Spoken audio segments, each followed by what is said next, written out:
Bonjour, bienvenue sur Mon Financier. Après une ouverture autour de l'équilibre, eh bien, les marchés européens s'enfoncent dans le rouge après l'échec du Parlement grec à réunir les 180 voix nécessaires pour entériner donc la légitimité de Stavros Dimas. Alors c'est le candidat officiel du gouvernement à l'élection présidentielle. Donc avec 121 abstentions, eh bien le candidat donc du gouvernement est donc rejeté, ce qui va entraîner de nouvelles élections législatives anticipées. Elles auront lieu le 25 janvier prochain.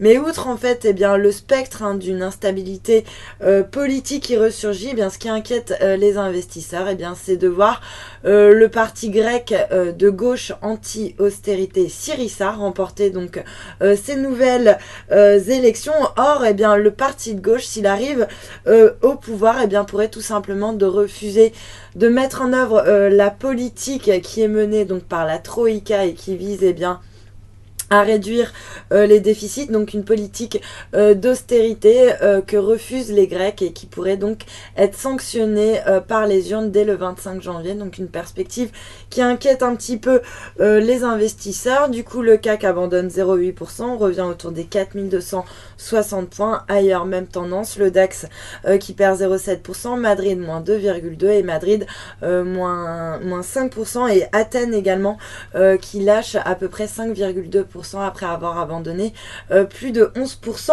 en séance. Du côté des valeurs maintenant, le secteur défensif se distingue dans le vert avec notamment Sanofi, plus forte hausse du CAC, et Inat Pharma, très bien orienté sur le SBF 120, donc toujours dans le secteur de la santé. On a également toujours dans le secteur défensif Carrefour et L'Oréal qui s'inscrivent donc en très légère hausse. A l'inverse, le secteur bancaire lui est très mal orienté. Société Générale et Lanterne Rouge sur le CAC. Natixis dégringole de 2,4%. Puis on a également AXA ou encore Crédit Agricole particulièrement mal orienté qui redonne respectivement 2 et 1,9%. Et puis à l'inverse, Soitec profite de rachats à bon compte après une semaine cauchemardesque. Le titre signe donc la meilleure performance du SBF 120 avec un gain de 6,8% à 92 centimes d'euros. Et puis sur le marché d'échange, l'euro lui reste à peu près stable par rapport au dollar. On continue de flirter